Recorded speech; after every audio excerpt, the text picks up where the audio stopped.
still added to the list. Well, if it isn't the Traveler and Paimon.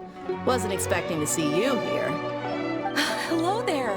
Oh, it's been quite a while. Huh, so you two are still hanging out together. Dia, didn't you say last time that you were gonna head back to the desert? I said I was going to resign from being her bodyguard, not that our friendship was over. We're still the best of friends. The Homayanis also still post jobs from time to time. Their pay is always generous, so me and the other mercs never pass them up. I told Dia to just stay at our place when she took one of those jobs a few days ago. My parents were delighted. They even said that it always felt like we were missing someone whenever Dia wasn't around. That sounds like something they would say, all right. They're always so welcoming. Anyway, the job is already taken care of, so I was gonna head back to the brigade as soon as I finished a little shopping. But the master kept insisting, and I ended up staying for another day. You can stay for as many days as you want, Dia. Father hasn't even gotten around to treating you to his best dishes yet. You know I'm not the kind of person to stay put in one place like that, my lady. Don't worry, though. There'll always be next time. But she said they'll treat you to the best dishes! Paimon can't believe you can still refuse that! But wait. Didn't you say last time that you would take me on a trip to the desert? Why don't you just take me with you today, when you leave? There are so many places I still haven't visited yet. I'm sorry, my lady, but no can do. There's still a few things I need to take care of back at the brigade. Besides, the desert hasn't exactly been the most peaceful place lately. Oh, come on. Not this again. That's also what you said last time and the time before that. I know, I'm sorry. Just give me some more time, and I promise I'll plan the best trip ever for you. All right, fine. To be perfectly honest, it's not that I wanted to go, it's more like I feel like something is off about you lately. Ever since you first set foot on the estate a few days ago, you've been acting anxious and even paranoid. Have you been delaying our trip because you've run into some kind of trouble? Nah, are you kidding? You're worrying too much. Would you swear on that? Friends shouldn't lie to each other, you know. Wouldn't pry any further if you're willing to swear on what you just said. But if something really is bothering you, then just tell me. You know I'll help you however I can. Oh, looks like Junior's eye was onto something. You're too perceptive, my lady. Seems I can't hide anything from you. I just thought that nothing good could come out of telling you about the messy happenings of Mercenaries, and knowing too much only leads to more trouble. Mercenary life is a dog-eat-dog world where Mora reigns supreme. Everything operates on a completely different set of rules. That doesn't change anything about what I just said, though. We're still friends, and I can only support you if I understand what's bothering you. My lady, you're not gonna stop until you drag it out of me, are ya? All right, I'll share what I know. Let's go somewhere else first. This isn't exactly the best place for a discussion. Okay, let's talk here. Just try not to draw any extra attention. As you may already know, the Eremites have both a lot of mercenaries and a complex organizational structure. Many mercs are no different than me, just going around looking for jobs to earn some mora. My brigade is called the Blazing Beasts. We're not a large group, but every member is loyal and brave. However, not all Eremite brigades are like mine. Some are willing to cross all kinds of lines for the sake of mora. The most notorious is a faction known as Deshret's Relics. Deshret's Relics? Judging from the name, they must really look up to... Yep, you got it.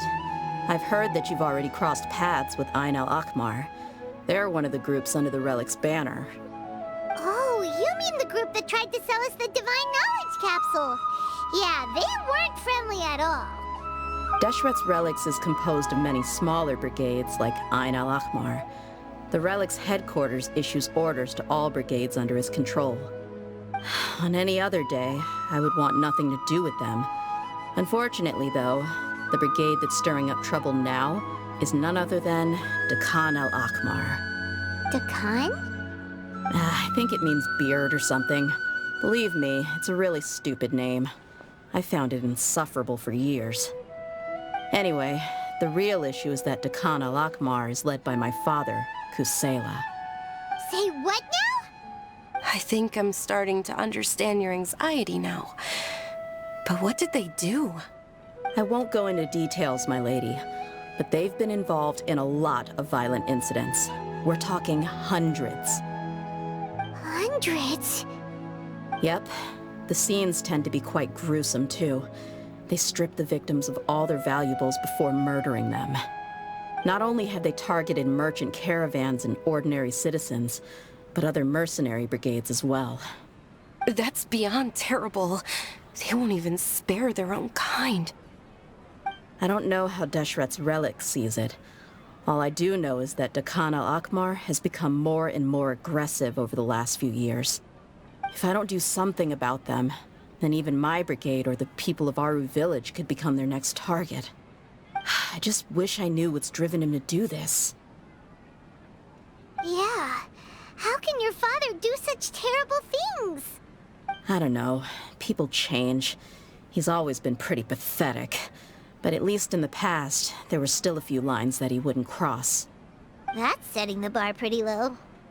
I mean, if he was even remotely decent, then why would I have to leave the brigade and cut all ties with him? He was loud and foolish, with no real sense of purpose. Instead of doing anything useful, he spent most of his time drinking and chasing after women. Of course, the other brigade members were just like him. Their ruckus would go on night after night. Sounds like a nightmare. What about your mother? Did she ever step in to stop them? Unfortunately, I never knew my mother. I'm sorry, Dia. I didn't know. It's all right, my lady. That's pretty common in mercenary circles. Didn't I mention that my father was chasing after women? I was the result of one of those encounters with some random person. He told me that he wasn't sure who my mother was. And in any case, she never came to see me.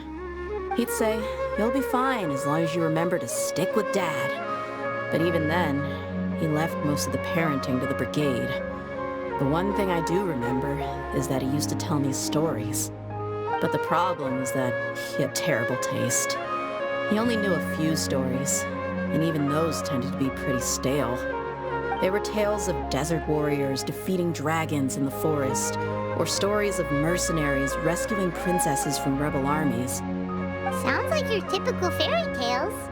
More or less, yeah. They were interesting maybe the first or second time around, but after about 20 repeats, they started to get a little dull. He seemed to think those stories were the best things ever, though. He was so into them that he'd call the whole brigade over and make them perform the whole thing as a play. Even the toys he gave me would all be story props. I'd get helmets, shields, and toy swords. It was only much later when I realized that the shows were more for him than they ever were for me. What an interesting guy. Yeah, I've always found him pretty childish, but that was something I could just shrug off. I had no reason to despise him, until I grew up and learned the true face of Deshret's relics for myself. Looting, blackmail, violence, and fraud. They not only accepted such heinous acts, they would even openly boast about them. No one in the brigade was any kind of hero. Instead, my father and his cronies were more like the bad guys that needed to be taken down. Did they really think that as long as they didn't do any of that stuff right in front of me, I would never know? I think I can understand your feelings. The difference between perception and reality must have hit hard. Yeah, but don't worry, my lady. It's all water under the bridge to me now. I had a huge argument with my father and left that place behind for good. I'm not investigating them due to any bitter feelings I still have towards my father. I just want to protect those that are close to me. Yeah, I told the boys to gather as much information as they could. Most of the reports concern violent incidents, but there's also some talk of smuggling. I see. But But isn't this investigation incredibly dangerous? It is, but every mercenary lives life on the edge. It's a lifestyle that I enjoy. That may be true, but it'll be impossible for those who care about you not to worry. Well, now you get why I didn't want to share any of this with you. What should we do? They both have valid concerns. Huh? But there's no need for you to get caught up in this mess, too. Well, he's super tough, so if he went into the desert with you, then Paimon bets the problem will be solved in no time. I'm inclined to agree. I'd feel a lot more at ease if you took him along to help. I'll wait for news from you in the city until then. Please, stay safe. I'm honored that you care so much for me, my lady. All right, then let's get moving. Our first stop will be Caravan Rebot, where we can catch up a bit with my fellow mercs.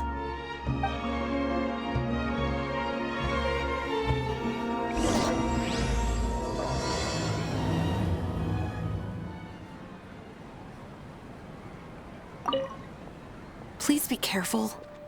I'll stay in the city and wait for news from you. Just don't do anything reckless, all right? When will I be able to see Nilu perform again?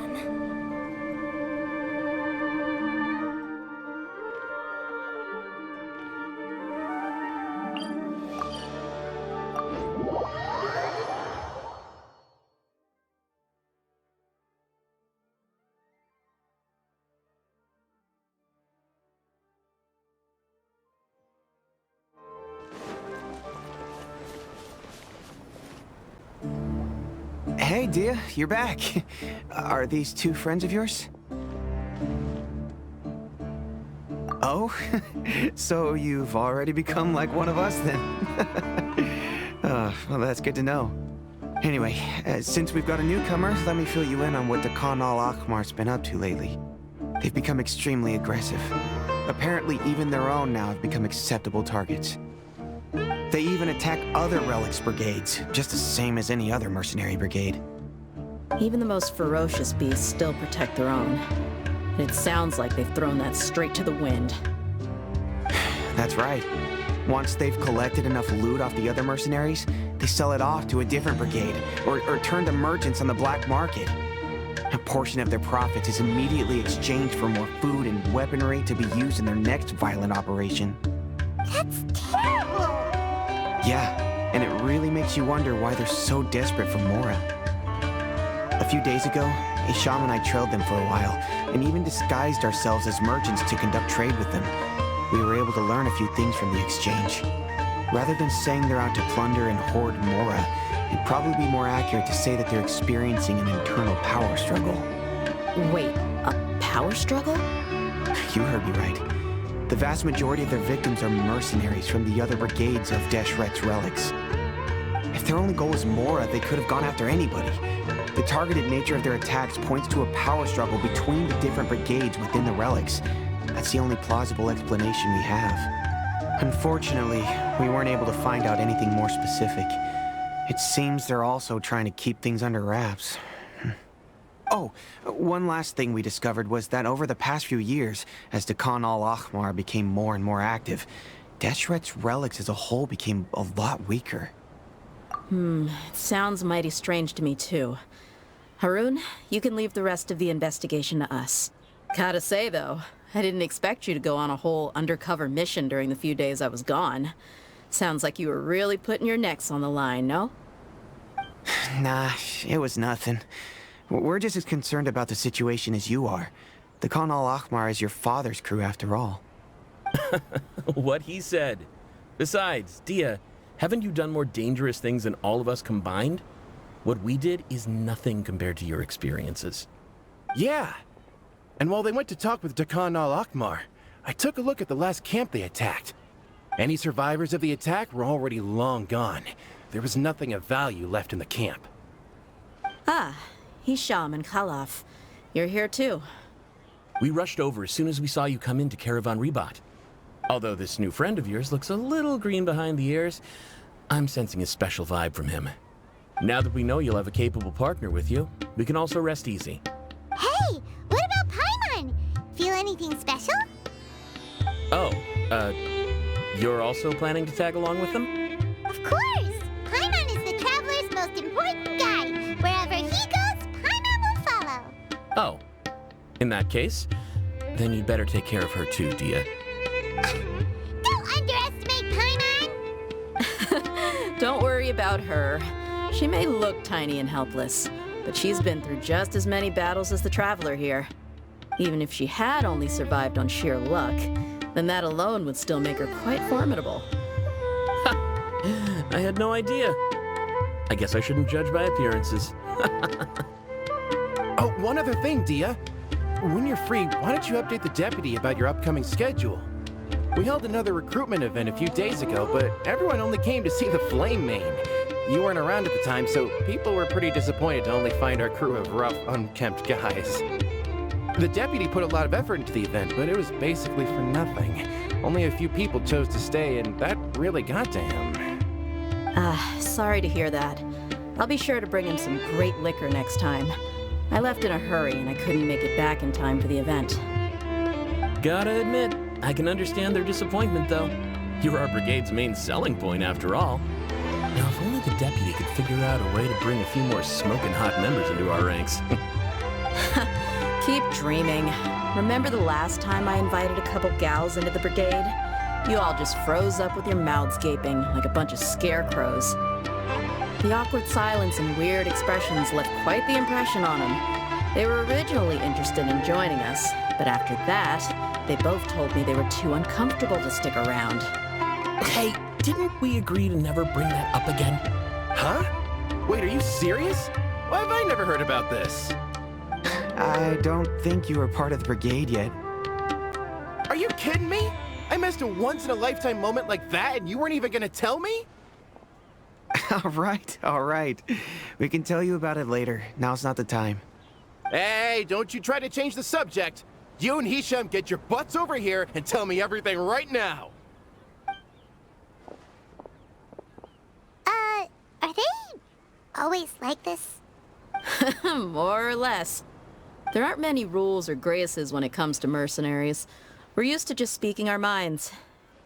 If someone starts getting under your skin, you just yell right back at them. And if that doesn't put an end to it, then you just challenge them to a fight. But we also don't tend to take many things too seriously. Being direct and getting it all out of your system as soon as things come up is better than keeping everything bottled up, never talking about it. That's also why I never spare their feelings when I talk to them. If I want to laugh, I'll laugh. If I'm angry, then I'll unload on them. It's hard to stop once you get used to it. Though, I can never do that when I'm with the Homayanis. Hey, knuckleheads! Can you at least tell me the rest of the intel before you go back to your bickering? Yeah, you hear her, Holof? Told you we gotta focus on the investigation first. I drew up a map. Right here is the spot. There you'll find the merchant caravan responsible for getting rid of Dakan al-Akhmar's looted goods. All you gotta do is wait and ambush them in the evening. They'll have no idea what hit them. Perfect. Thanks for that. Be sure to pass my regards to everyone else in the brigade as well. Will do. You stay safe, Dia.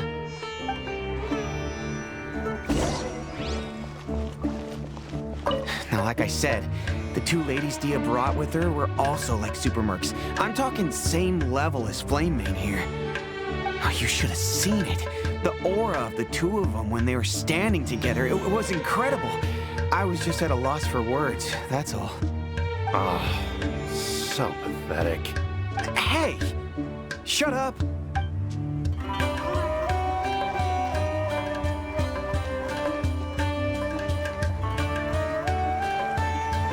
I'll race you there!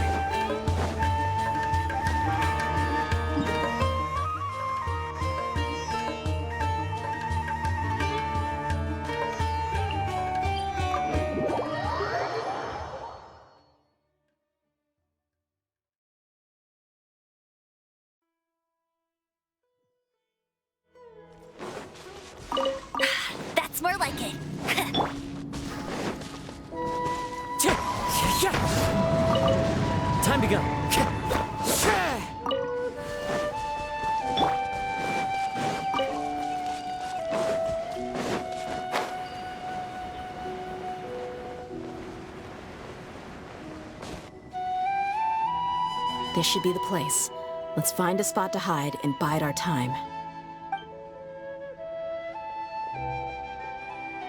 It's gonna come down to a fight one way or another, so let's all be careful. No need to worry. He knows his way around a fight. I'm not worried about that. What I meant is that we probably shouldn't go too hard on the enemy. After all, we still need to get information out of him.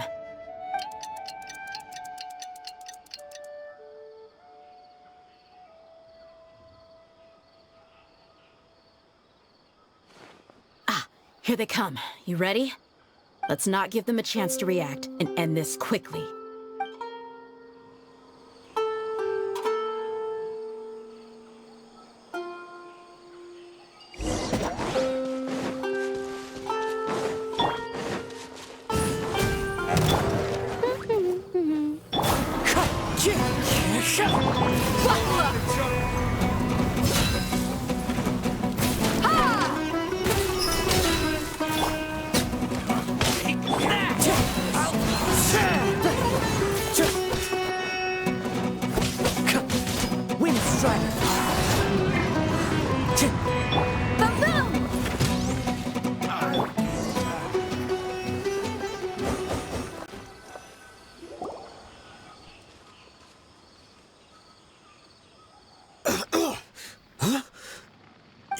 You're the Flame Mane. Good. That saves me an introduction. All right, time for a little talk. Are you buddies with Dakana Lakmar now? Tell me, what are they after? You know the code of being a mercenary just like everyone else. The first rule is to never divulge key information about our employer. What makes you think I'd talk? That might have worked on an amateur, but I know you're just looking to protect your reputation.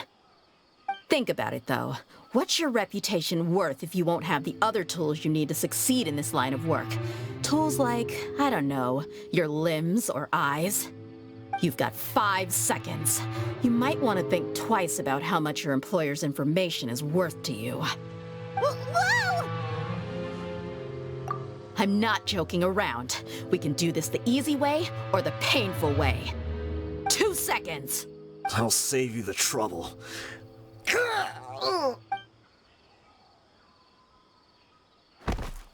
Huh? Are you crazy? He tried to bite off his own tongue. Quick, search the area for any first aid supplies.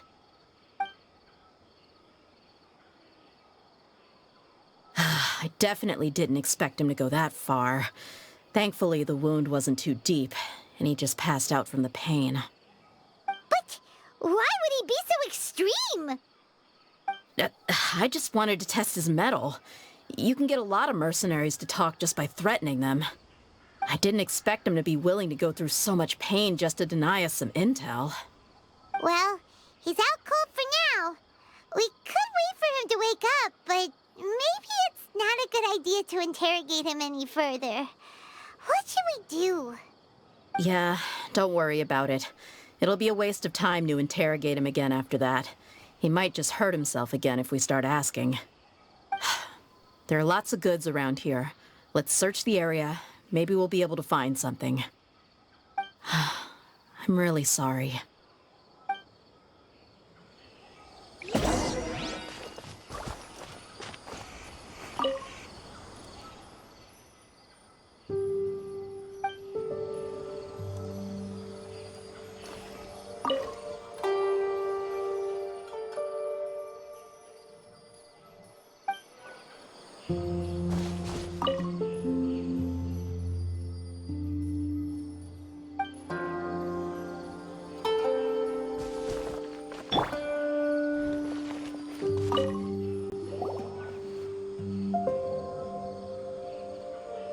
We found a piece of paper with a bunch of names on it.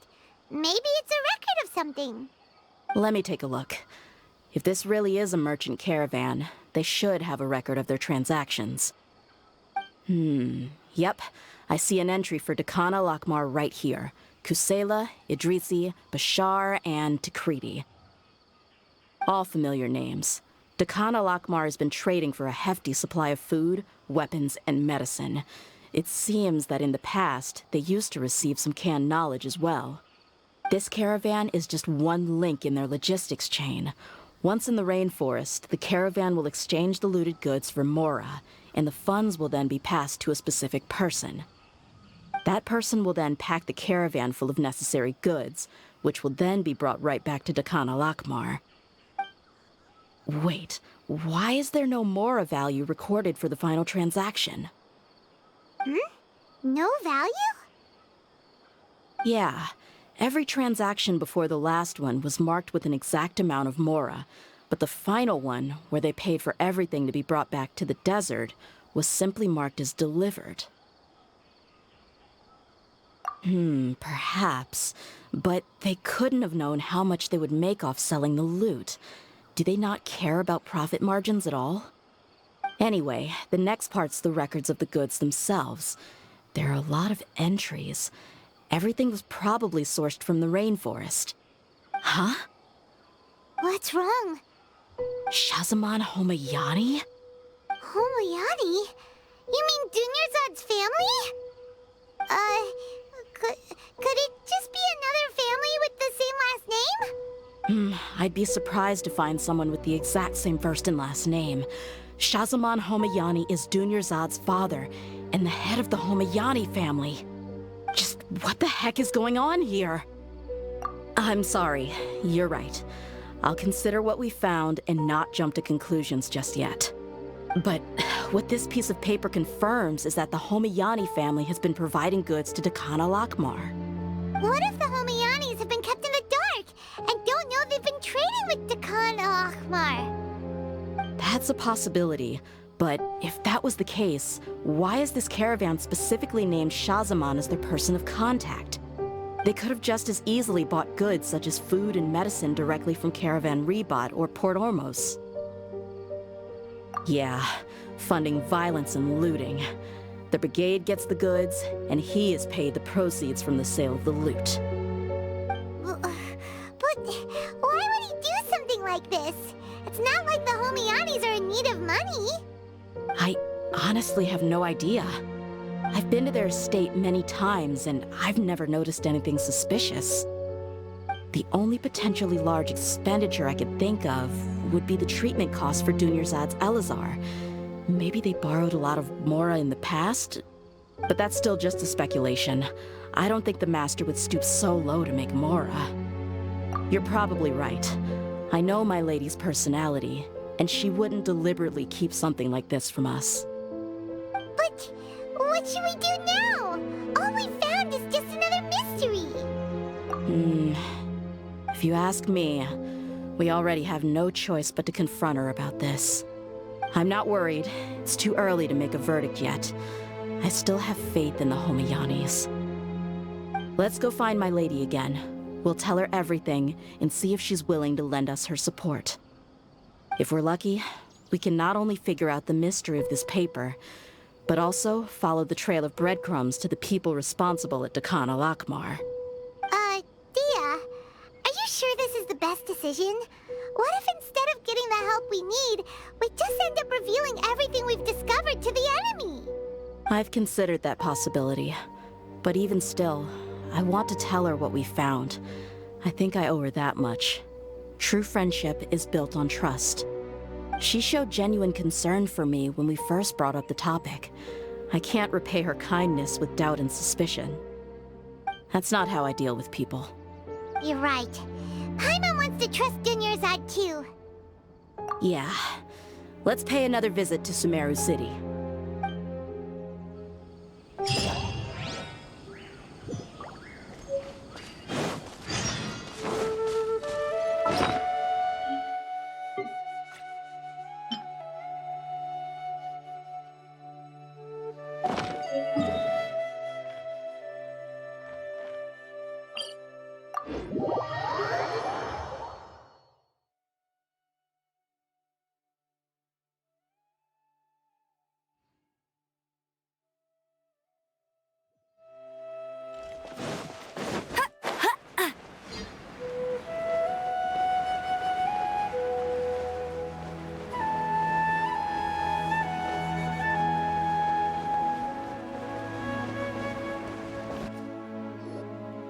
we're back, my lady. Oh, you're back a lot sooner than I expected. You mustn't have run into any trouble then.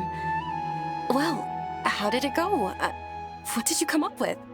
Actually, we're still investigating. It's just that we've discovered something strange. I see. The clues you found have led you back here, in the city? Something like that. Yeah. You all look a little dispirited. Whatever you found must not have been very encouraging after all. Why don't you discuss it with me?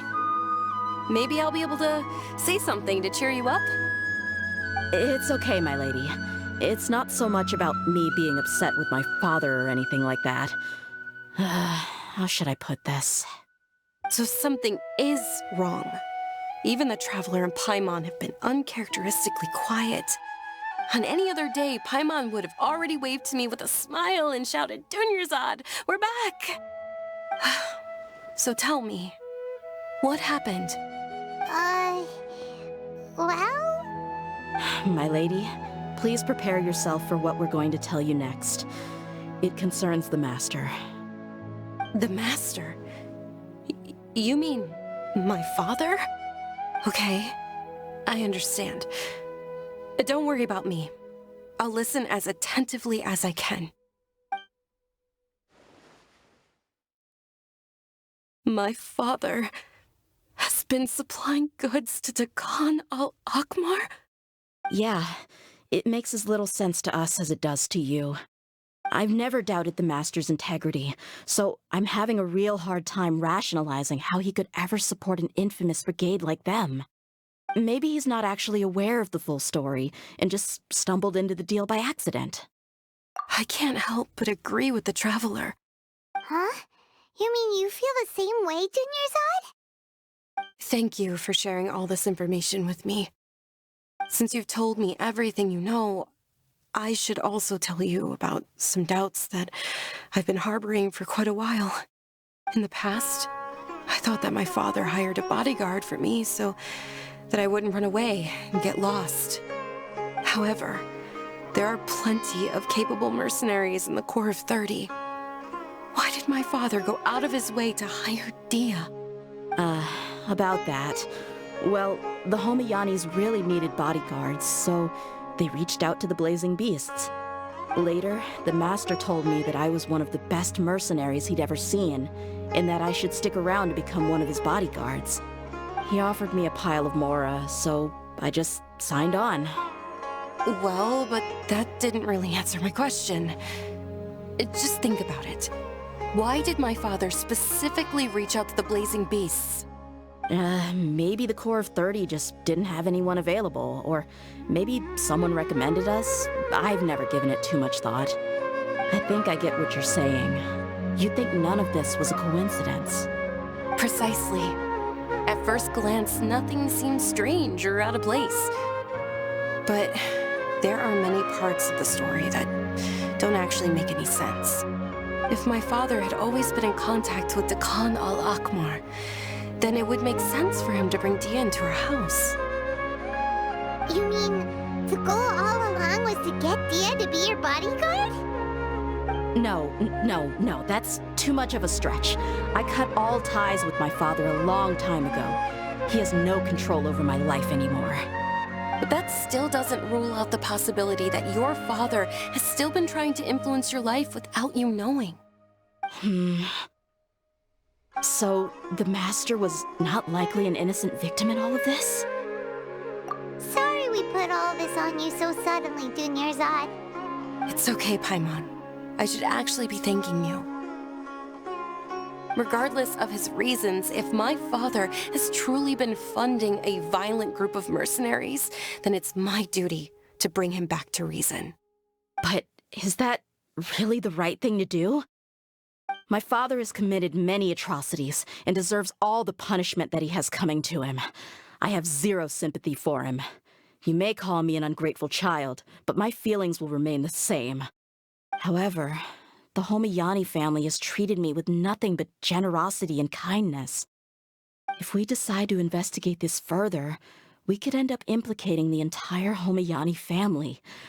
I would be biting the hand that's fed me over all these years. Tia. It's all right, Dia. If anyone were to ask, you could always just say that I'm the one who instructed you to get to the bottom of this. You don't have to do that, my lady. I'm not conflicted because I'm afraid of taking responsibility. Besides, you're the one we should all be worried about right now. Hey, it's still too early to give up hope. What was the thing about friendship again? Right, yeah, trust. You said that yourself, Dia. Besides, there's no point on getting all riled up before we've confirmed all the facts. Thank you, everyone. That makes a lot of sense. I guess I should always remember the trust that I've placed in people. In which case, my lady, could you ask the Master to come out and have a chat with us? Sure thing. I also hope he'll be able to give us a logical explanation. Let's meet at the usual place then. Usual place? Ah, right.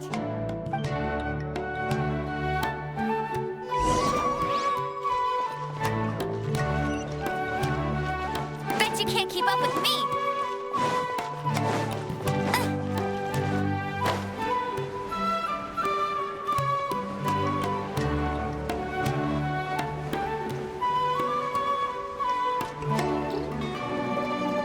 Bet you can't keep up with me!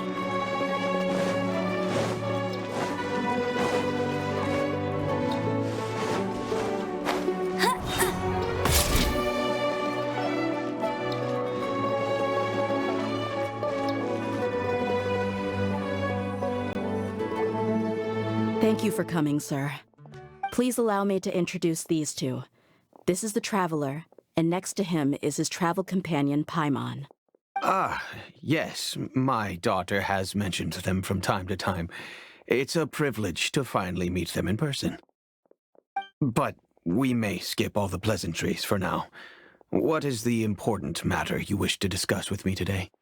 Well, we wanted to bring this transaction record to your attention. There's something on this record that we're all pretty curious about.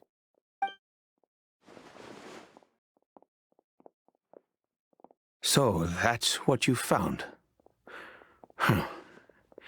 Seems like I can't keep everything from you much longer.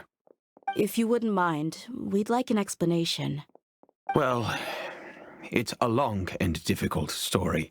And to be perfectly honest, I'm not sure if I'm doing the right thing. What I do know, though, Dia, is that the truth will bring you no solace. If anything, it will likely cause you a great amount of anguish. Wait, me? Yes, I understand perfectly why you came to see me, and I am touched by your collective commitment to do the right thing. But knowledge always comes at a price, and sometimes, as they say, ignorance is bliss. Your father, Kusela, and I both believed that. Of course, you have the right to seek and learn the truth, but I must warn you. The facts of this matter may reduce everything you've built for yourself into sand, blowing in the wind. If you must proceed, then Kusela's heartfelt efforts will also fade into the wind like a fleeting mirage. His heartfelt efforts? I'm sorry, sir, but I'm not sure I follow. I've made it this far in life without a single drop of my father's support. I have my own ideals and ways of looking at the world, as well as people and causes that I've chosen to cherish and fight for. None of these things have anything to do with him. I came here today to support you as the head of the Homayani family. No warning will change my stance on that. I understand. Then let me tell you a little story. Our family once needed to take a trip to the desert when Dunyarzad was just a baby. Along the way, we were attacked by bandits. They had superior numbers and quickly overpowered our bodyguards. When all seemed lost, a group of passerby Eremites lent us their support. Those Eremites were Kusela's brigade, Dekan al-Ahmar. Kusela's men told me that the attackers were Eremite mercenaries, just like themselves. I was shocked. Why would Dekan al-Ahmar go so far to save us and not spare the fellow Eremites? Kusela was grinning and walked over to play with baby Dunyarzad. She was startled by his unfamiliar face and nearly started crying.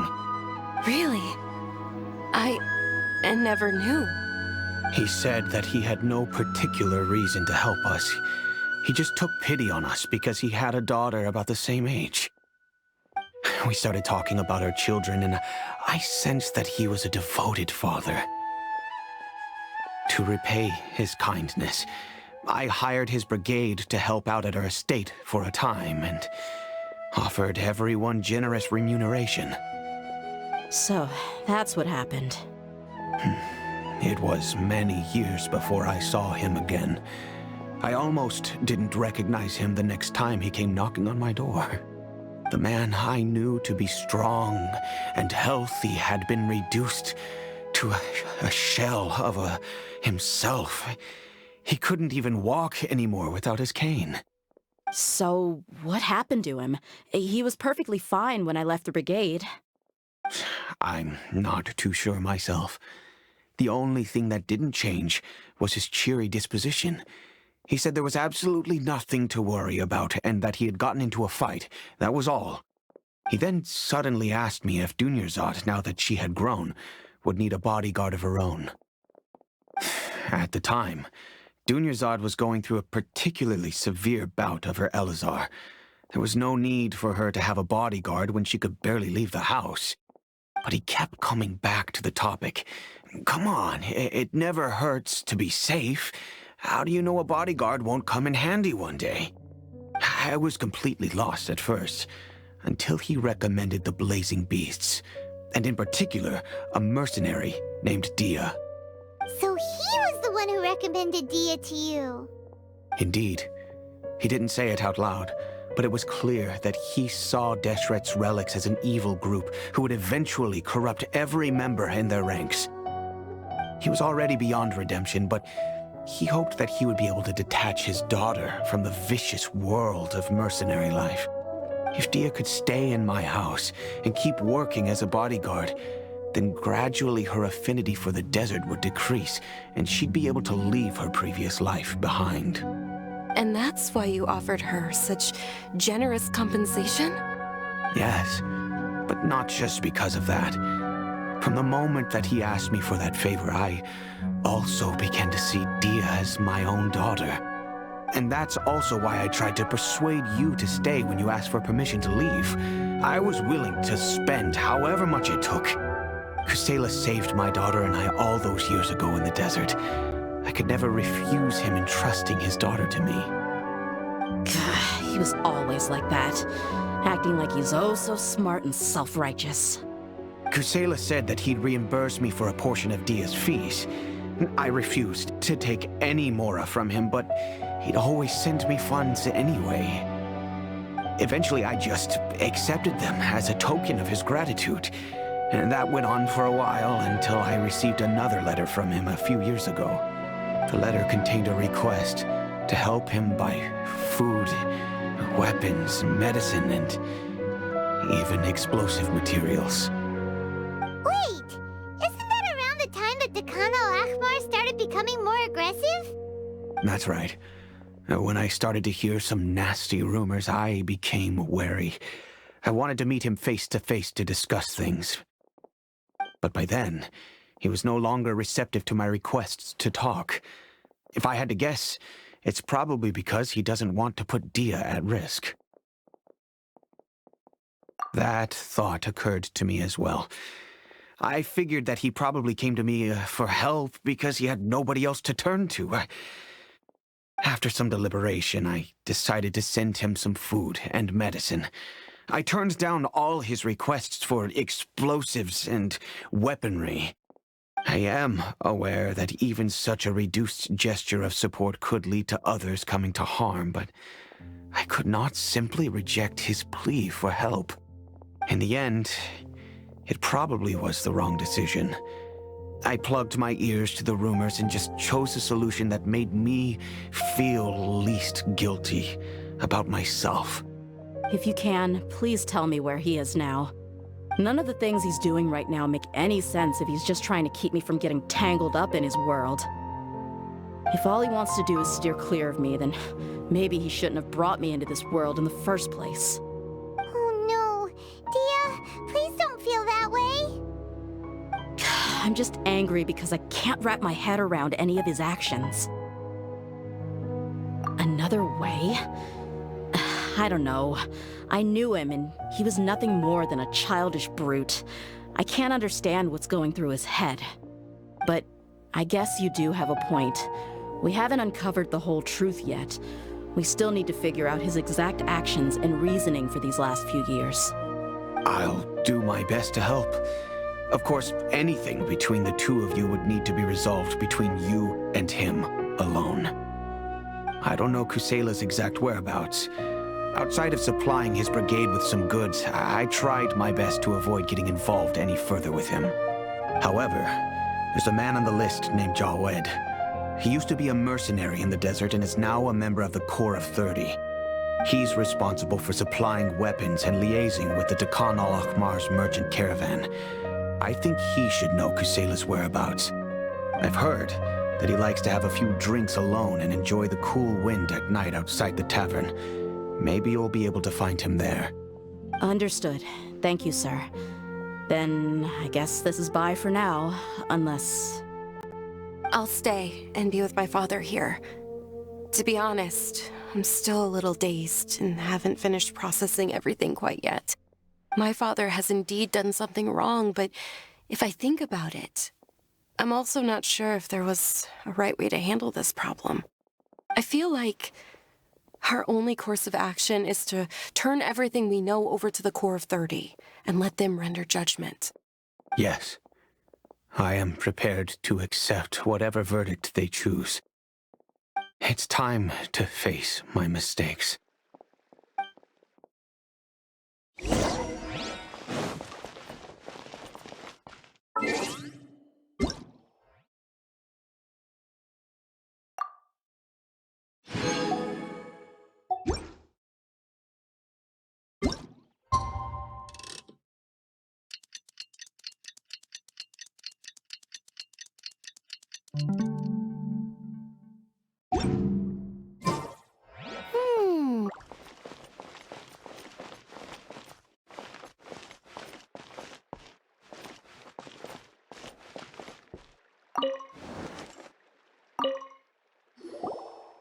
Huh?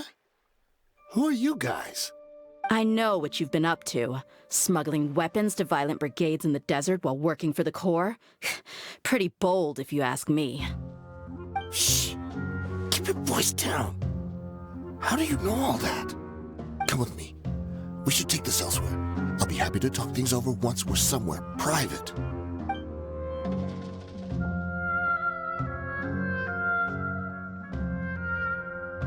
This place should do. All right, back to my question. How did you all know about me? Don't worry about that for now. You know what kind of punishment you'll face once we report you to the Corps, I assume. Wait, there's no need to jump the gun. Let's talk this out. What are your terms? So what's in it for you anyway, Mora? Well, I was a little tight on money at the time, and Kusela took good care of me in the past. I weighed it in my mind, and I couldn't find a reason to turn the opportunity down. I wouldn't only be helping my benefactor, but I could also make some quick Mora. Let me tell you how it is. We're investigating Dakan al-Akhmar, and we're gonna put an end to their operations. If you provide some help for us, then we might just put in a good word later to reduce the terms of your punishment. Hey, why don't we discuss this a little first? Listen, I made quite a bit of Mora from my last run. Just give me a number, and I'm sure we can... Shut it. My patience is running out. You should know when a mercenary is after something other than money. All right, sheesh. But you gotta promise you'll put in some nice words for me later. They're always on the move. Here's the spot they were at the last time I made my delivery to the desert. Feel free to go have a look. I'm just telling you, though, it's not on me if they're not there anymore. Sure.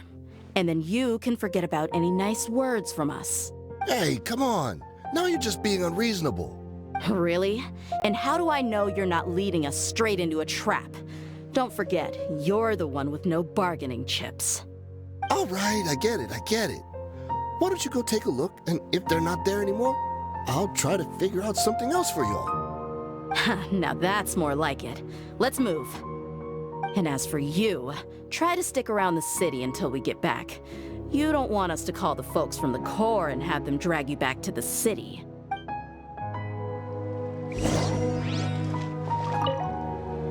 Don't worry. I'm not going anywhere.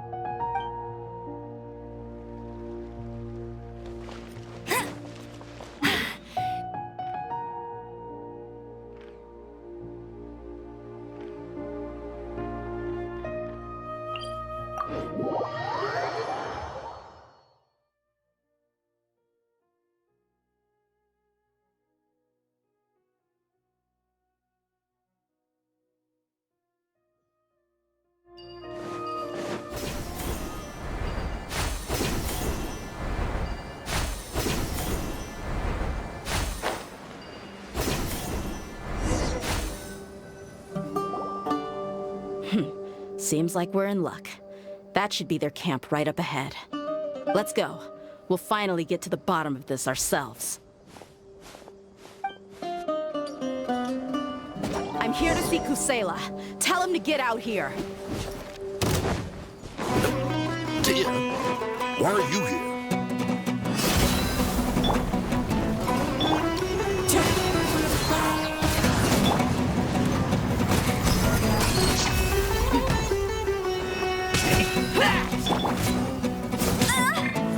Where do you think you're?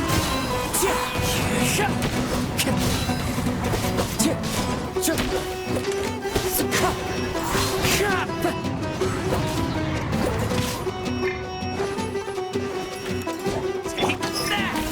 Look alive!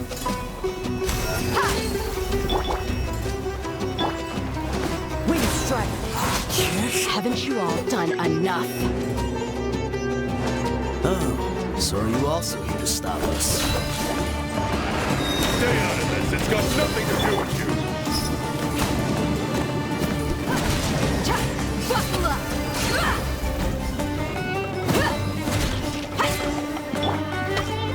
Go, Berry Bunny!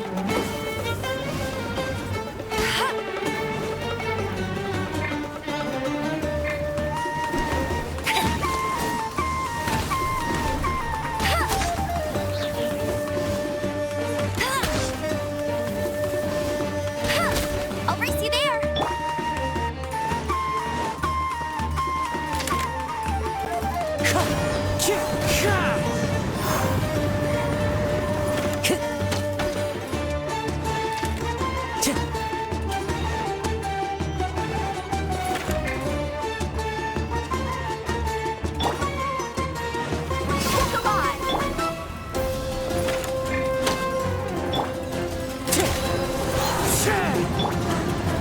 Dead meat!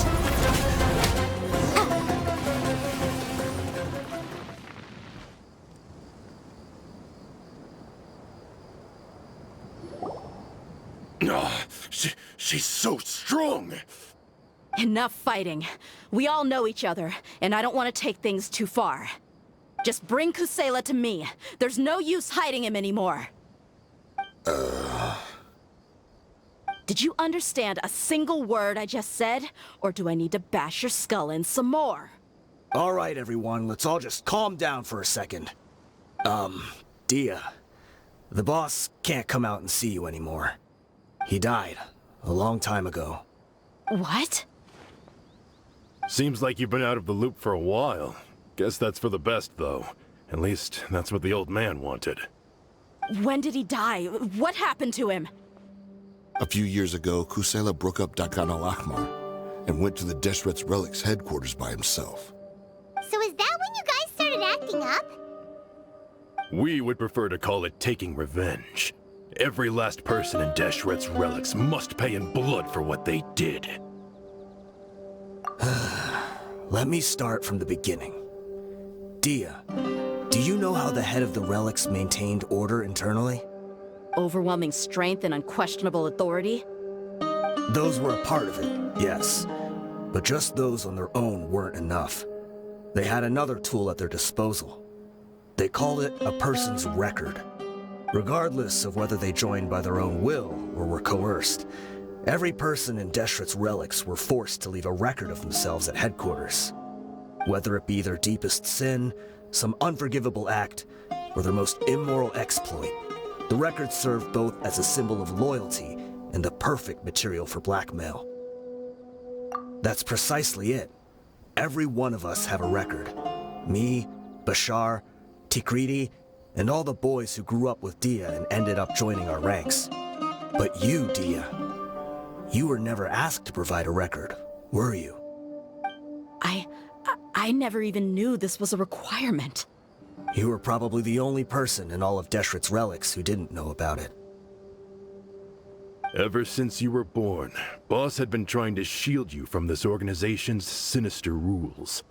Not only that, but he also banned all of us from committing any nefarious acts. He said he'd take care of the dues we had to pay regularly to headquarters. But in the end, he was just an ordinary person. What could he do? He was forced to go to headquarters again and again to account for missed dues and incomplete records. He'd come up with all kinds of excuses and get beaten up as a result. We all knew he was doing that for you. He wanted to get you out of this world, no matter what it took. And that's why he became a shell of himself and couldn't walk without a cane. Wait, but that doesn't make any sense. I didn't know about any of this, and I'd never seen him get injured or beaten. Because you were too young at the time. How would you ever tell between wounds from a beating and wounds from battle? When you left home after that final argument with him, he seemed to age by a decade overnight. Even his hair went gray. So, even the blazing beasts were... Yep. It was all his doing. Had he not arranged them to come to you, you probably would have been reduced to a pulp before you ever left the desert. A few years ago, Boss said he needed to make another trip to headquarters. He was already pretty weak then, and we all assumed he was going to get beaten again. I suggested that he hand the role of leadership over to me, but he said there was no longer any need, since the Khan al-Ahmar would soon be no more. His words made no sense to me, but that night, we heard that a massive fire tore through headquarters and razed everyone's records to ash. Everyone gained their freedom that night. Many members fled, not just from our ranks, but from the other brigades as well. But how could we leave with a clear conscience? All of us who knew exactly what had happened. The boss can't have just died for nothing. Those heartless jerks at headquarters took him from us. From that point on, the sole purpose of the Khan al-Ahmar became revenge. The big fire that Boss started was quite a blow to headquarters' strength. It's given us the opportunity to launch our attack. Even though we're outnumbered, we vowed to see our revenge through to the very end. There were people from headquarters who changed their names and went into hiding. Some fled to other brigades, and others escaped to the rainforest. But we won't let any of them escape our wrath. They'll all pay for what they've done. We've suffered plenty of losses as well.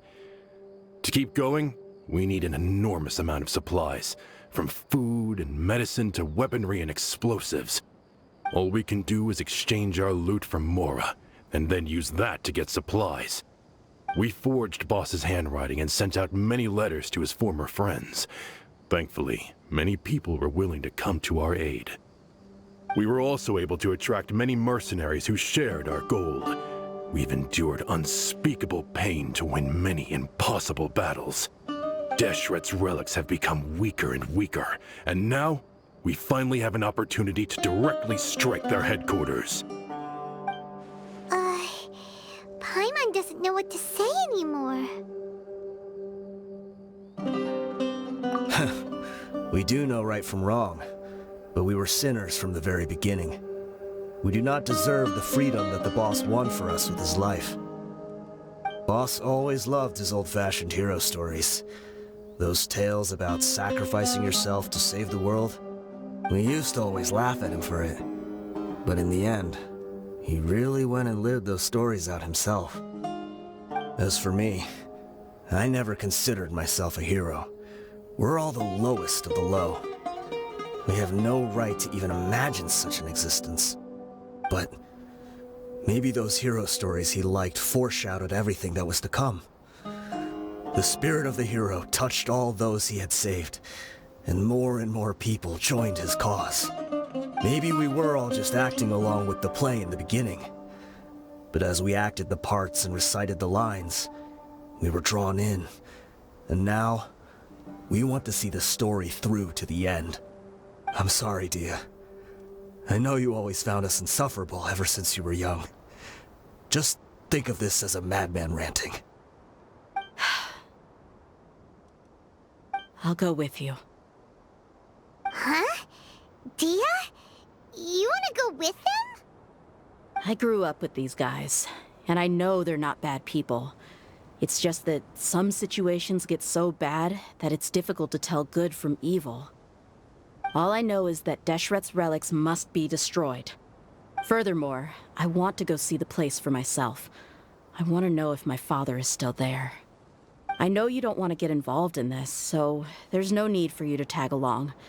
I can do this on my own. Yeah. Paimon feels like we'd only regret it if we don't see this through to the end.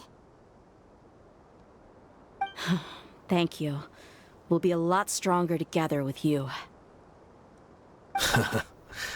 I bet Boss would lose his mind if he ever knew you'd join us at the very last moment like this. Considering all the losses and injuries we sustained, we can't afford to turn down someone as powerful as you. He can think whatever he wants. But the fact is, I owe him this much.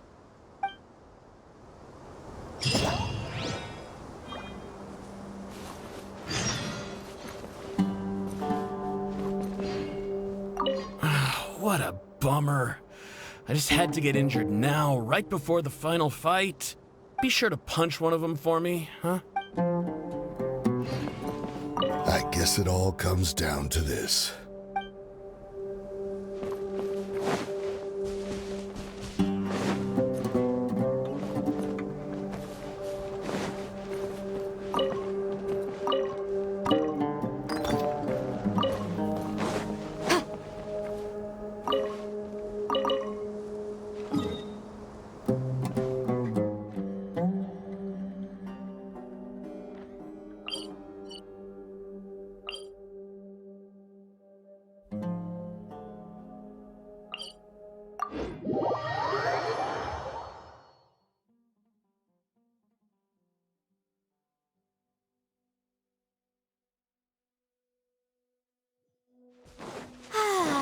This weather's got me in the mood for reciting some laws. Let's see. Commercial Law of Lila, Chapter 27, Section 6, Article 3 stipulates that... Wait, what was it? Oh my goodness, I've completely forgotten. What is wrong with me today?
Is this the entrance? We sure didn't run into much trouble on the way here. Should be. I don't think they have enough manpower left to post guards and defend their perimeters.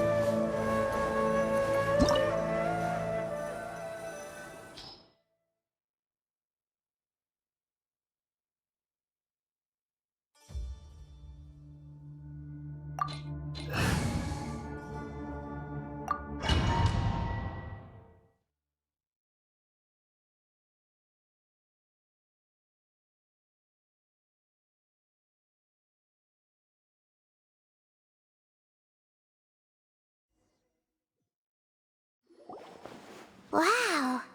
Paimon didn't expect it to look like this on the inside. They should all be holed up in here. Don't know how many people they've got left, though. Who cares? We'll round up all of them. Still, we should be careful.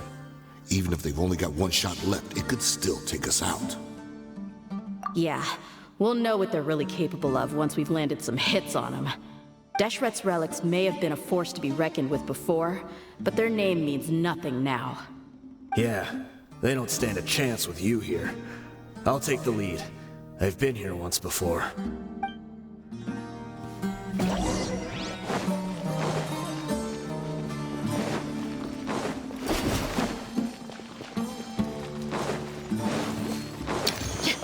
Happy to Allow oblige. You are not welcome here.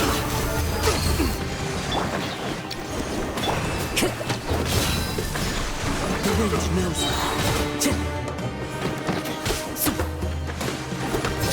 I'll take my Wind Strider.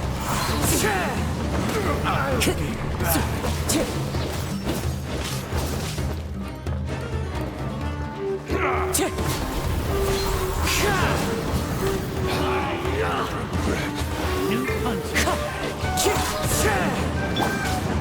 Let's get it on! Take that!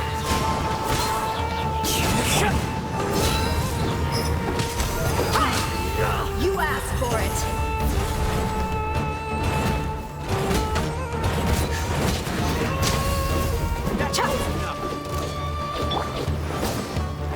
Get him!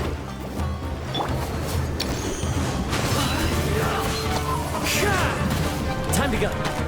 As one with wind and cloud. Look alive!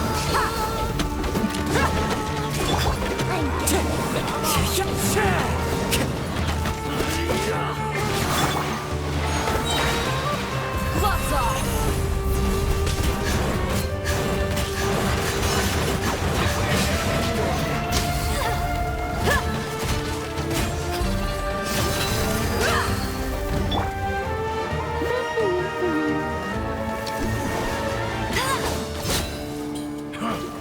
You won this one. Come on, you coward.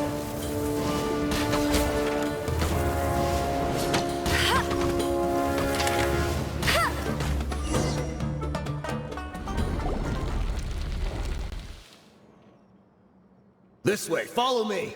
We're almost there. Wait!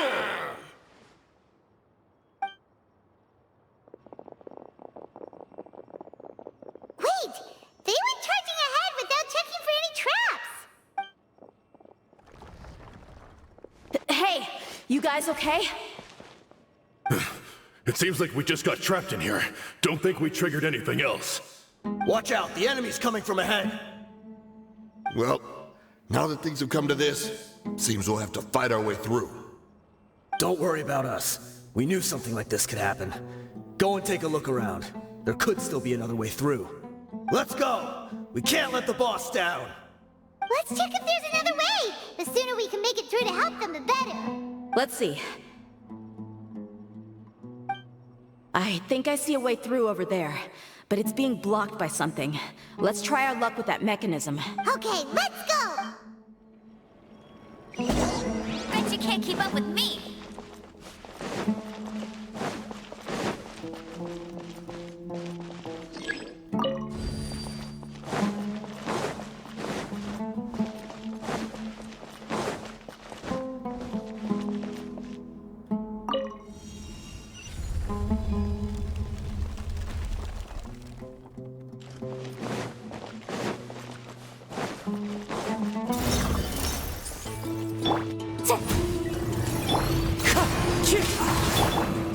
Buckle up!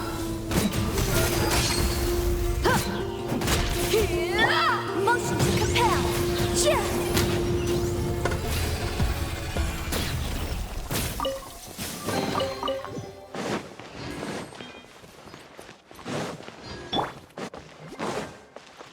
Another mechanism like the one before, but this one's being blocked off in the middle. We just need to adjust it a little.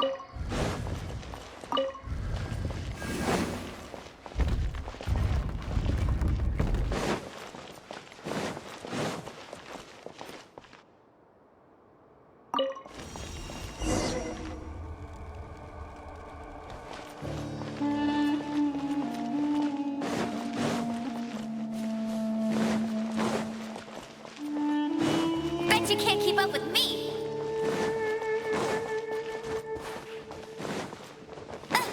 I'll race you there.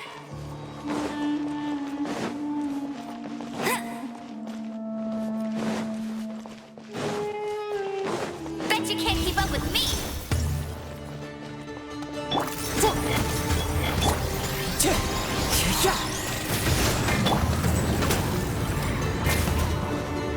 Walk alive! Ha!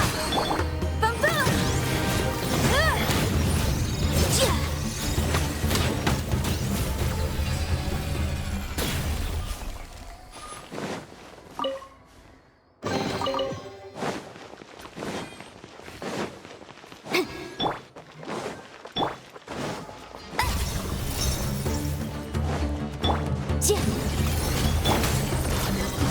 One with nature.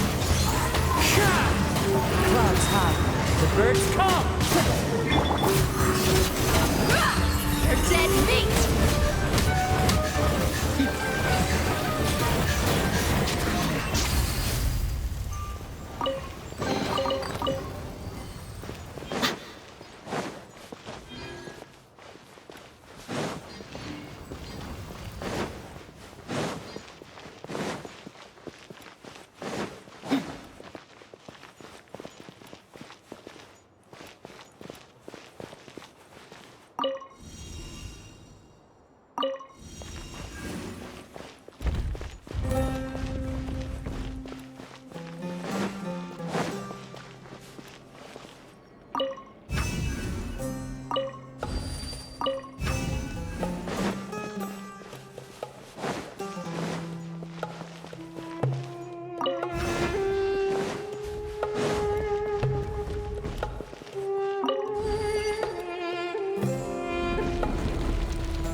I wasn't expecting anyone to make it through from the other side.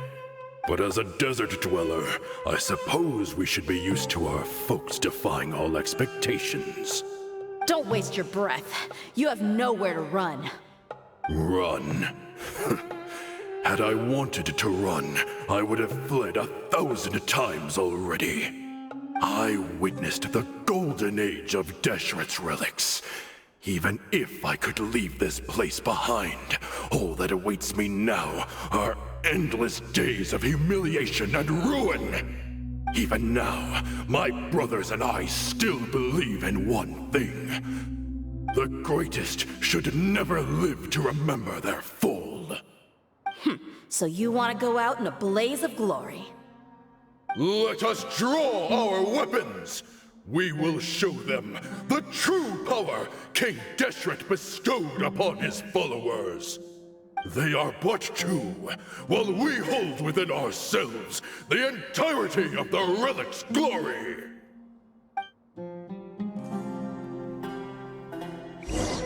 Wave one, charge! Eliminate them!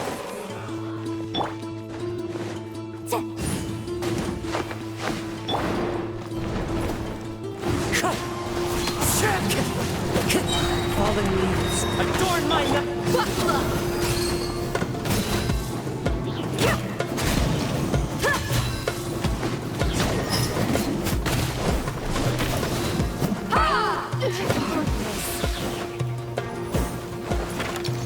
I'll be back. I'll be back. I'll take my leave. Don't think that you've won. We're just getting started.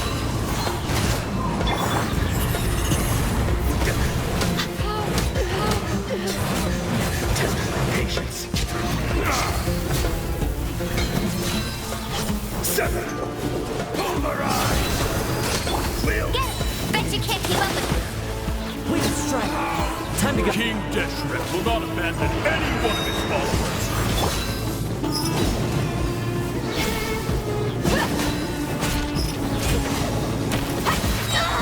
You asked for it.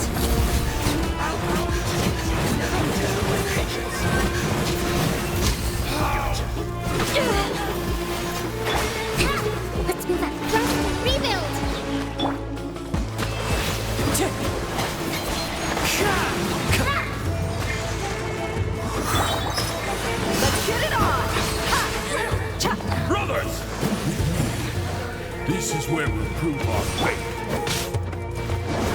Do you all just want to die? It's jury. None of us plan to leave this place alive!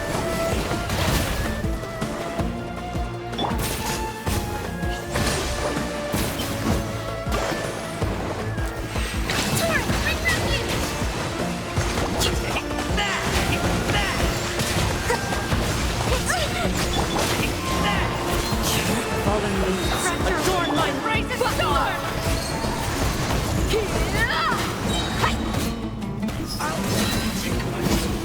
What do you think you're going? Lord of Sand, your sacrifice is ready.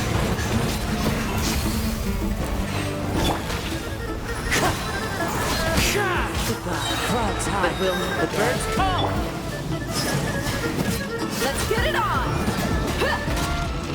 The golden slumber. The commander has finally fallen. But they're still coming at us! This place is like a gladiator's ring. They just keep coming no matter how many we beat! Yes, keep fighting! There's no need to fear, and no need to back down! This is our last stand! When the next wave comes, try to draw away their attacks. I'm going to see if I can take out that high platform.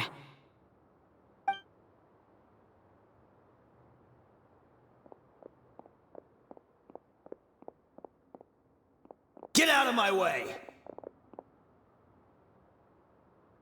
Come and face me, Michel! So they've broken through the front as well. Apologies, Lord Michel. They fight like absolute madmen! No matter how much we throw at them, they just keep coming for more!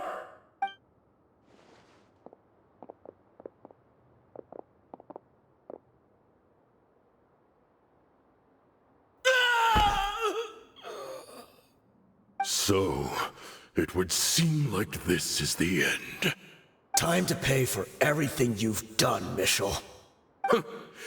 You think I would give you that opportunity?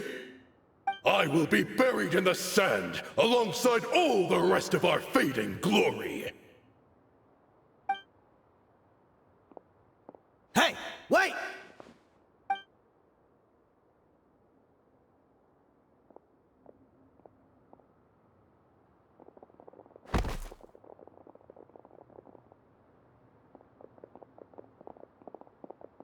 We were too late. It's over. There's no more need to fight. But if you're still going to cling on to your so-called mercenaries' pride, then I'll give you all a good beating as well.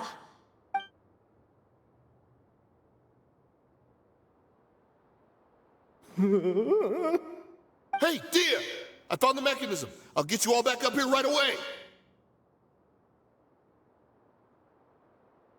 Let's go.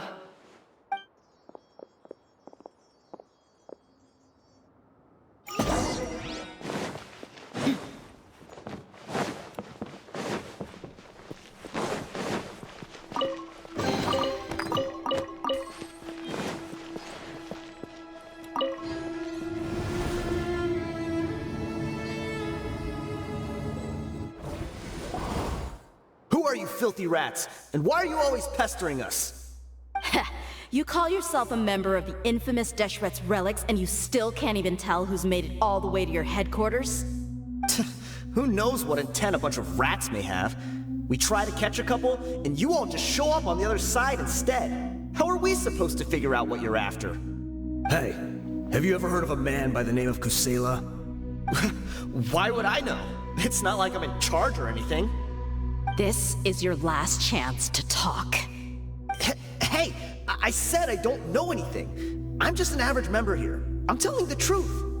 If you're here to find someone, why don't you look through the records yourselves? Who can remember every name and face with so many people coming in and out every day? The irony.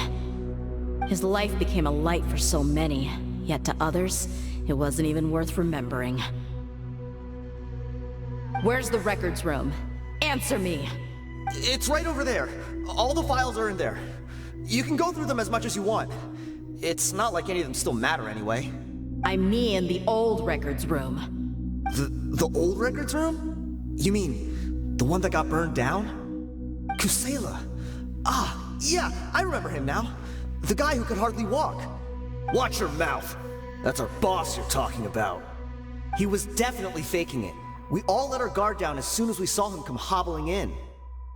But in the short time it supposedly took him to take a dump, he'd already gotten away and started a fire in the records room.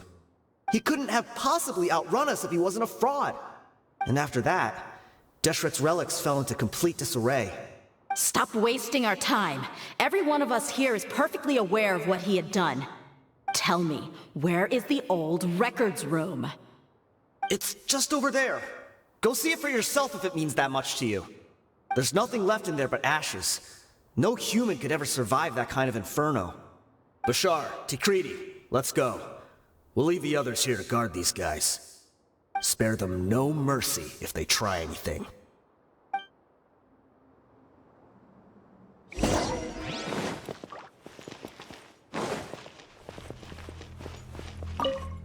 I've already told you everything I know. Can't you just leave me alone?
So, this was his final destination.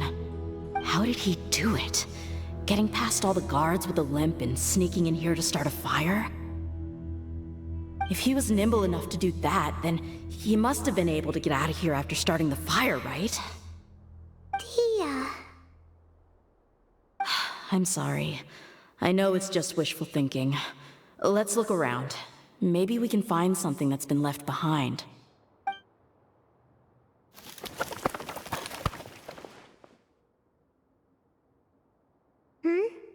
Is this a cane? It must be the one that Dia's father used. Kusela. Thanks for everything, boss. We're fortunate to somehow find that cane after that fire. Let's split up and look around some more. What if something else has been left behind? But what else could survive a fire like that? Huh?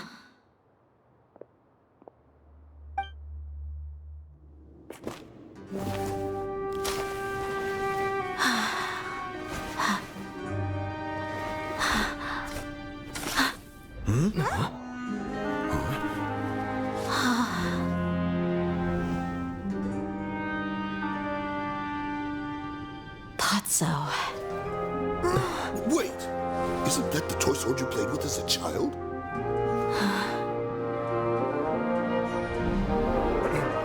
The dragon is no more, for Princess Dia has slain it. Its head now hangs above the city gates. Her bravery has brought eternal peace and prosperity to us all. Dia, come on. This is the most important line. You can do it. But Dia, you defeated the dragon. Everyone's waiting for your speech. Still too shy, huh? All right, I'll do it. I hereby proclaim our victory. Evil shall plague us no more.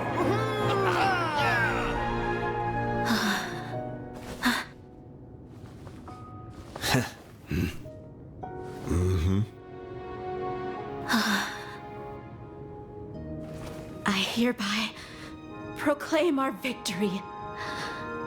Evil shall plague us no more, Dad.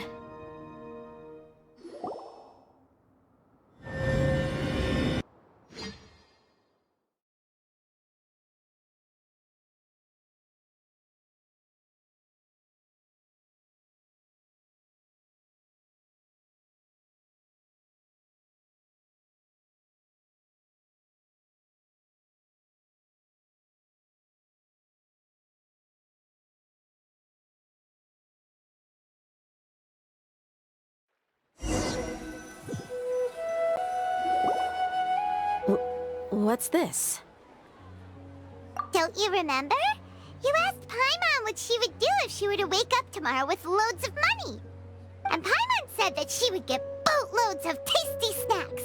You looked super confused at the time, but said it was an adorable thing to say. These opportunities don't come by often.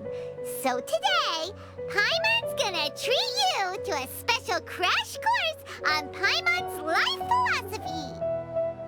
Hey, come on! Paimon's not that stingy. Anyway, the point is that you should eat to your heart's content. You'll feel better for sure once you've gotten something in your tummy. Dunyarzad will also be here shortly. She's already heard that we're back. Aw, thanks, you two. Honestly, this is very unlike me. I just had a lot on my mind on our way back, so I didn't know what to say. My chest was filled with all kinds of intense emotions.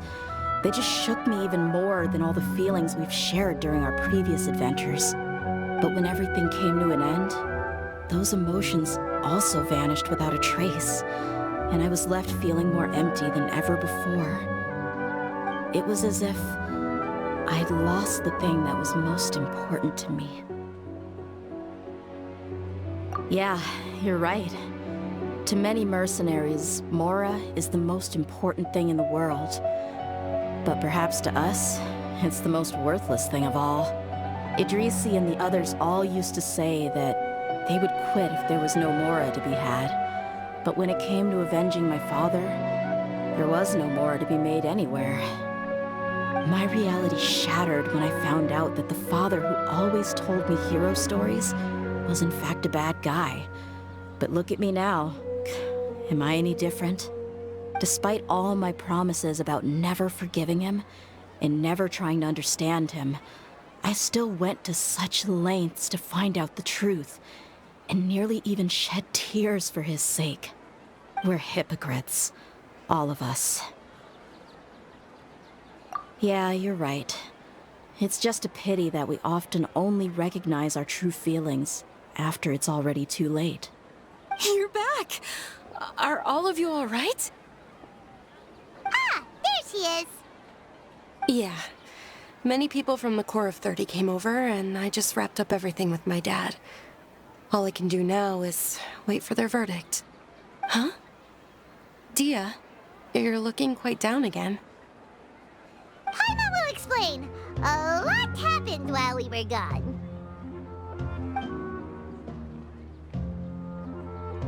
I'm sorry. I really should have controlled my emotions better. I just... It's all right, my lady. You were hurt by all of this as well. Truth be told, I'm starting to feel a little guilty watching you cry like this. But Dia, your pain must be even worse. You shouldn't need to comfort me. Hey, don't worry about me. If anything, this whole thing has finally shown me the difference between illusion and reality. My father probably thought that people could settle into new lives as long as they moved to a new environment. That thought has even crossed my mind a few times. It's like saying, what's wrong with adapting to a new life? However, there was always something deep within my mind that refused to accept it. This impulse brought me great turmoil, and even made me feel ashamed for turning my back on your father's kindness. But now that I consider it again, it all makes sense. The desert sands are a part of who I am, and I will never be able to lead a peaceful existence. I understand how you feel. That doesn't mean I won't be making any changes to my life, though. As an example, I'm now thinking about taking on some small odd jobs. It's just like Idrisi said. I also want to catch up to my father and become a character in his play. Even if the ending of the story may be childish and ridiculous, it won't really matter. Isn't that neat, though? Oh, you'll be a whole new kind of mercenary, one that's not out for Mora. Why don't we go for a change of scenery once we finish eating? What about stopping by the Grand Bazaar again? Right. You said you wanted to get a rug for your family. We'll come along too. I can't thank you enough for taking care of me this entire time.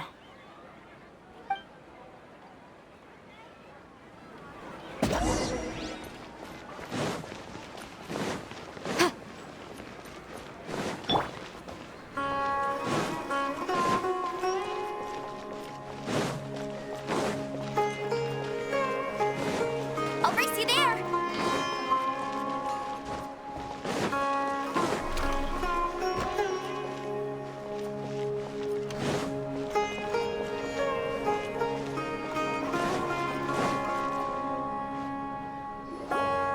Oh, this rug here is quite something. The craftsmanship is exquisite, and the fabric is also of high quality. Ah, here you are. Finally, I found you. Hey! Aren't you that mercenary who bit his tongue? You can still talk? Wait, are you here to take revenge on us? What are you talking about? Do I look like I can take you all to a fight? I just came here to give you something. I'll be on my way to give myself up to the Corps after this. Once I woke up, I hurried to the Khan al-Ahmar's camp, hoping to alert them to your presence. But when I got there, I found no one except the members who were still too injured to move. Ah, so you probably got there after us. Yeah, they told me that they had exacted their revenge, and everyone had turned themselves in to the authorities. Even that last camp was not going to last for much longer. I had joined the cause to repay an old favor from Kusela. Now that everyone's already turned themselves in, I might as well do the same.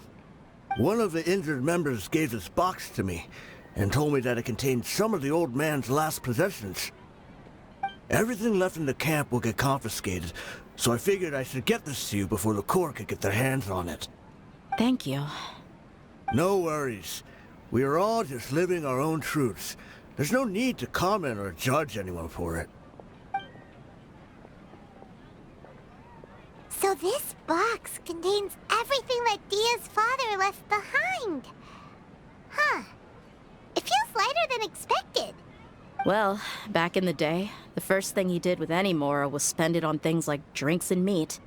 But let's see what's inside. What's this? It's just a bunch of junk. Ugh, it kinda stinks. Perhaps it's just been left unopened for too long. A handwritten copy of a storybook. The paper's already yellowed, and it looks like it's about to fall apart. It was against the Academia's rules to possess books for personal use. If he was going to break that rule, he could have at least copied something useful. That probably means this was really important to him. And here are a few bags of children's snacks. The packaging's completely deteriorated. Maybe that's where the smell was coming from. Did he get those for you? Yeah, but here's the thing, though. Even when I was a child, I was never a fan of these kinds of snacks. He'd always say that he got them for me, but in the end, he always ate more than I ever did. Who even leaves snacks in a box like this anyway? Isn't that just common sense? Forget it. Let me see what else is in here. A razor, some buttons, some round iron tiles, a wooden toy puppet, a wool scarf, which from the looks of it probably belonged to a woman, and a hair clip? Why are these things here? I'm suddenly feeling a little scared. I'm sorry, my lady, but this is just the kind of man he was. He probably saw this box as some kind of personal trash heap and dumped any and everything in there. 2 empty liquor bottles. Tell me, you guys, are these the kinds of things that a normal person would leave behind? Huh? There's something in the bottle! Oh, you're right. All right, I got it out. It seems to be a piece of paper with some writing on it. The bottom part's all damaged from moisture, though. Let's hope the writing didn't smudge. I was suddenly seized with an urge to write a letter after finishing this bottle. I just folded it up and left it in the bottle, though. If I end up forgetting about it, it won't really matter. To Dia. It's a letter from me? It's all right. I'll just read it out. If he went to the trouble of writing a letter, there must have been some important things that he wanted to say. Or at least record down. My condition's becoming worse and worse. Can't even walk without a cane anymore, much less go out and have fun. Guess I don't have many days left. If you're reading this letter, then I suppose I'm already long gone. You were adorable as a baby. Everyone loved you. And regardless of whether you were crying or laughing, everyone enjoyed having you in the group. But once you grew a bit older, you were no longer nearly as happy or cute. It's probably Idrisi's fault. He was never up to any good. Can you believe this guy? He can point the finger at himself. Anyway, back to the point. To summarize, I'm writing this so you would know not to feel sad for me, even if you end up finding out the truth. The reason being that I was never your father to begin with. Wait, what? Surely, he must be joking, right? I don't know. I was quite formidable when I was young, and 100 times cooler than some so-called flame main. Really felt like the whole world was under my feet. With just a teeny tiny bit of effort, I felt I could rule over the entire desert. But as fate would have it, I went out into the desert for a drink one day and discovered a baby in the sands. It was you. You were just lying there, small and helpless. You were so tiny that if the wind blew for just a little while longer, you would have been buried forever. But your cries were so loud they made my head hurt. Now that I think of it, you really were a bundle of energy. Sounds like he's serious. I told Idrisi and the others that I had slipped up with a woman while out and about. None of them even doubted me. I'm sorry that I had to lie to them for so long, but I really had no other choice. I was their most esteemed leader, after all. It's not like I could just tell them that I suddenly wanted to play at being a father. At this rate, I'll puke up all the liquor I just drank from this bottle. Anyway, Dia, you possess the kind of freedom and kindness that we could only dream of. As far as how you should live your life, that'll be up to you to decide. That's the end of the letter. In the end, he was still thinking of me as a little child. I suppose, or I would have suffocated under the sand a long time ago. He was a good father to you. The fact that he wasn't a blood relative doesn't change that. Yeah. It's just a pity that we had to learn the truth of everything like this. Do you already have some ideas about the decision that he wanted you to make? I do. If he first found me alone in the sands, then I want to try my hand at finding the person who abandoned me. I just have one wish. To tell them a story. That there once existed a childish and foolish jerk with a heart of gold. And that only under his care was I able to grow and mature into the person I am today. If you end up finding any leads, can you share them with us? We go on adventures all the time. Maybe we'll be able to find some information for you. Sure, I appreciate it. I wasn't expecting you to be so enthusiastic. I'll help too. Thank you. All of you. Thank you so much.